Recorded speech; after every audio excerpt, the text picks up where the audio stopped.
Are you really a Calabar boy if you do not know this point I'm about to give, or have you lived in Calabar and you can relate to some of these points? Please let me know your thoughts in the comment section. Hi guys, welcome back to my channel. My name is Tamna William if you just see my face for the very first time, and I'm a YouTuber based in Port Harcourt, Nigeria. And you guys, in today's video I'm going to be sharing with you some of my cultural shocks from living in Calabar, Nigeria, you guys. So just a quick backstory: I lived in Calabar for 4 years. I went to school in Calabar. I went to Otto Jarvis University. It's actually in Apabuyo. It's like a 15-20 minute drive from Calabar. And so I'll be sharing my cultural shocks with you from living in Calabar for 5 years, you guys. So let's dive right in. So guys, the first cultural shock I had when I got to Calabar, that was in 2018 when I first got to school, was the language, you guys. So already I lived in Port Harcourt. I've always lived in Port Harcourt all my life, and then I now went to Calabar for the first time for university, right? So while in secondary school, my principal was Akwa Ibom, and like we had a few Calabar people around us, Akwa Ibom Cross River. So the language was not really new to me, like it was something that I've heard. But you guys, I thought it was something I was used to up until I got to school, guys.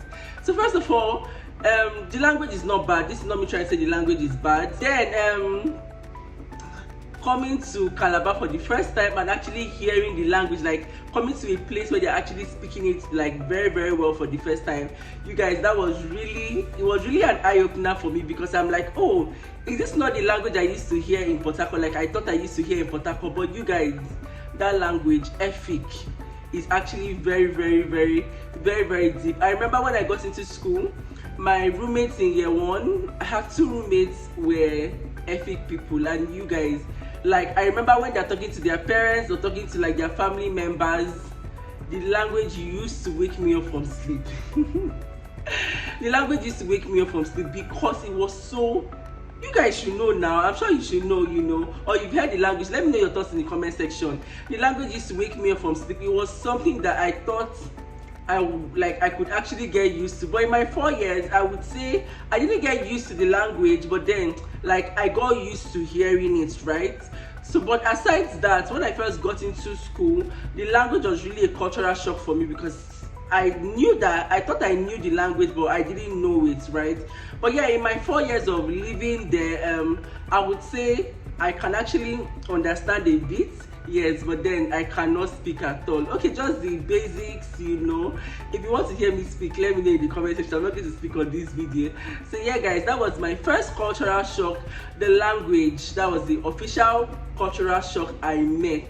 So guys, second cultural shock is actually the food. You guys, I don't think we talk about the taste of the food. Guys, have you tried afang soup?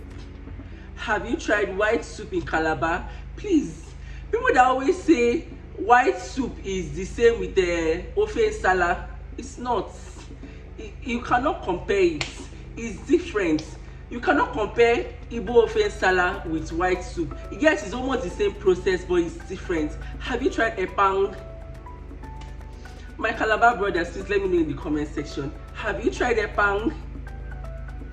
See guys, the food is amazing. When I was in school, I went to a private university, so I was in the hostel. But then you know how the school food can be, it's not really amazing. It's the school canteen, right? So it's not really amazing. But then when I had the opportunity to leave school, maybe going home on vacation, I tried the food, you guys. And even when I came for my clearance, that's where I was eating. I didn't stay in the hostel for my clearance. So guys, it was amazing. The food is so good. I don't think anybody talks about the food in Calabar. The food is actually really nice. Have you tried edesi? Have you tried coconut rice? Let me know your thoughts in the comment section, guys. Port Harcourt, we have food though, but you see in Calabar, I don't think we can actually compare. I'm not trying to say Port Harcourt food is not amazing, but then the food is actually really good. Calabar women can cook, at least the few ones I ate from. And guys, in Calabar they have pork. They have pork meat. It's like their, it's like their specialty there, and their pork is amazing, you guys. Like their pork is amazing. This is just me reminiscing on the taste. Like and their pork is cheap. Like in Port Harcourt, you see one small thing 100 naira. In Calabar, they are selling 200, like 4 big pieces for 200. So like life there is actually amazing, And yeah, this actually takes me to my third point. Life in Calabar is actually low key. How do I put it? Like life in Calabar is actually very, very calm. This is my next cultural shock. Like the life in Calabar Calabar is a place that you can actually go to and just have your peace. The city itself is peaceful, right? So in the vlog before this one, I did a video. It's actually a vlog when I went to Calabar, I think last month. You can go and see that video, right? So I think I just added a few clips of Calabar. You can actually see the atmosphere in Calabar. They planted a lot of trees. There are a lot of like open areas for you to just sit, take fresh air. The atmosphere is calm, you guys. Like in Calabar, you can actually take an evening stroll. Guys, I don't know how. Please, people should explain in the comment section so that they can understand. But then the atmosphere is it's so serene, it's so beautiful. So coming from Port Harcourt, where I come from, Port Harcourt can be very rowdy. Not compared to Lagos, obviously, but Port Harcourt can be very rowdy. But I don't see that kind of rowdiness there in Calabar. Like people, I don't know. I feel like there's a level of self-respect. Like people actually intentionally respecting themselves. Like the people there are just amazing.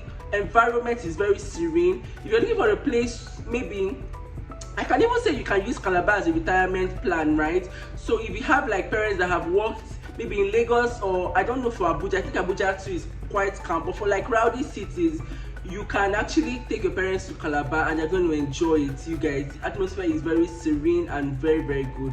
So yeah, guys. So guys, my next point is there are a lot of beggars on the streets. Yes, guys. So this is also a cultural shock to me, because I'm not trying to say that there are not beggars, everywhere. There are beggars everywhere in Nigeria, but then the beggars in Calabar have a particular technique of begging. So I will explain it, right? So in Port Harcourt, how it is, so you have people like sitting down on the street, or maybe just standing, or like they can walk up to you and then with their plates. But guys, the beggars in Calabar they act like they're entitled to your money. I'm not even joking. Like they walk up to you and then they'll just be like, oh, I beg, give me 200 naira, let me use and pay for transport. When you tell them, oh no, I don't have, they will let this still be standing there and say, oh yeah, give me 100 naira. Like, and the funny part is that these people, you would think that they are like unkept, but then the shocking part, these people are actually people on suits, like fully dressed, like with shoes, like they're properly dressed. The men are wearing suits, like they're not looking shabby at all, they're looking very, very clean. So it surprises me. I'm like, and the funny part is, the time I experienced this, I experienced it once in the evening, like maybe 3-4 times in the daytime when I was going to school for my clearance. And I'm like, are they actually going to work, or do they need money for transport? But then when it happened once, twice, I knew that it's actually a normal thing, right, for them there. So like they're fully dressed, and I'm like, these are actually corporate beggars, because how do they actually dress up, wake up from their house, dress up, and then they come out and they are begging? I don't know, you guys, let me know your thoughts in the comment section. That was really a cultural shock to me, because I've never seen it anywhere, especially in Port Harcourt. So guys, the next cultural shock is the cost of living in Calabar.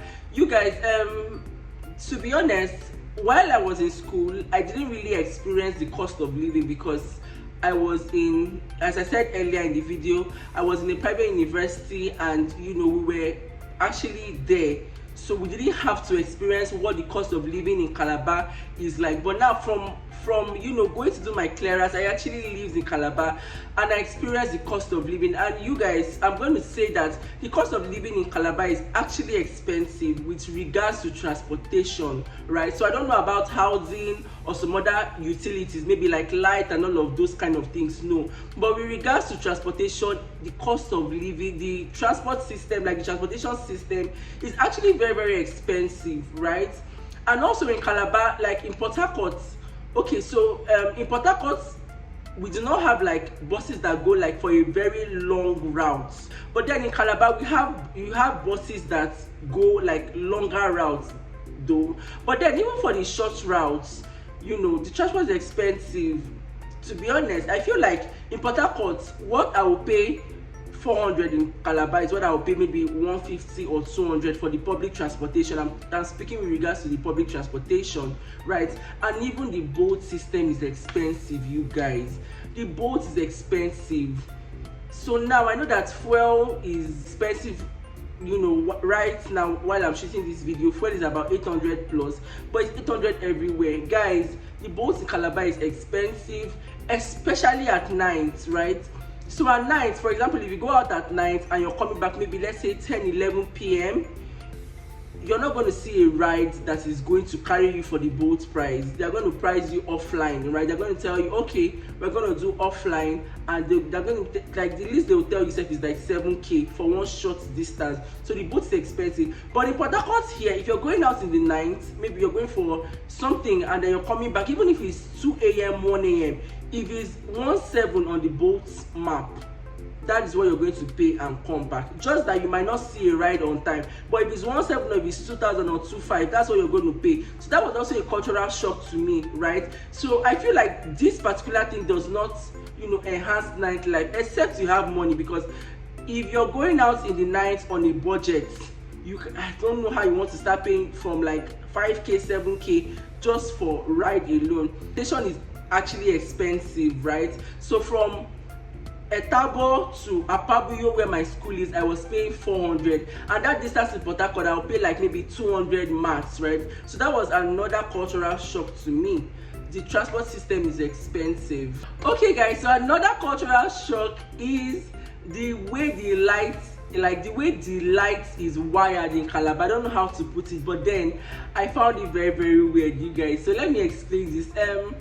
So I don't know if it's like that for any other city. Please let me know your thoughts in the comment section, right? But then in Calabar, at least where my friend was staying, so this particular side, so for example now there are two sides. So there's a house, just to watch my hand demonstration. So there's a house on this side and there's another house opposite it directly. So the funny part is that the house on this side might have light and the house on this side might not have light. And guys, I found it weird because like it's supposed to be the same line, right? So if they're bringing lights for Etabo is supposed to have light. That's the way it is in Port Harcourt, at least for my side. But then you see that inside Etabo, two neighbors might not even have lights. And I was really, really shocked. And I'm like, how did they actually, wire this thing? Because it was quite surprising. So inside the Etabo, two people might not have light, right? So one person on this side might have light and the other person on the other side might not have light. And I found it was really funny to me, because you will see that when they bring lights on our own side, the neighbors are already running to our side. Like they're just our opposite neighbors and they're already running to the house to come and charge, right? And the funny part is that my friend's house used to have light like almost 247 because they barely took light there. But they'll be running to the house to come and charge, So that was another cultural shock. I'm like, okay, this doesn't happen. So yeah, that was another cultural shock. Guys, the last but not the least cultural shock is the distance between local governments in Cross River State. So guys, do you know that it's actually possible for you to travel 8 hours in one state, you guys? Cross River is actually very, very big. My school is in Apabuyo, but then I wish I could find a video to attach and show you guys like the back of my school, what it actually looks like. So Cross River is a very, very, like you can actually see the vast land, right? So my school is on top of a hill, so you can actually see the vast land like going down, like it's like a forest, you guys. So it's actually, Cross River is actually very, very big. You can actually travel 8 to 10 hours in one state. You guys, that was a cultural shock to me, because I heard, I've never been to Obudu, right, but I heard that you can actually travel 8 hours from Calabar to Obudu. So you guys, let me know your thoughts in the comment section. This was another cultural shock to me when I heard, right. I really wish I had the opportunity to experience other local governments. I know that Cross River has, different languages. So I know that there are the Boki people, there are the Akampa people, there are the Ogoja people, and schooling in Cross River State, schooling in Apabuyo, schooling in Calabar actually exposed me to a lot of languages, right. So aside hearing Efik, I also heard other languages too, other unique language. But yeah, guys, it was actually an eye-opener for me. I really enjoyed my time in Calabar. I really enjoyed my time in Cross River State. The thing that stands out for me is the food, you guys, because I'm a foodie.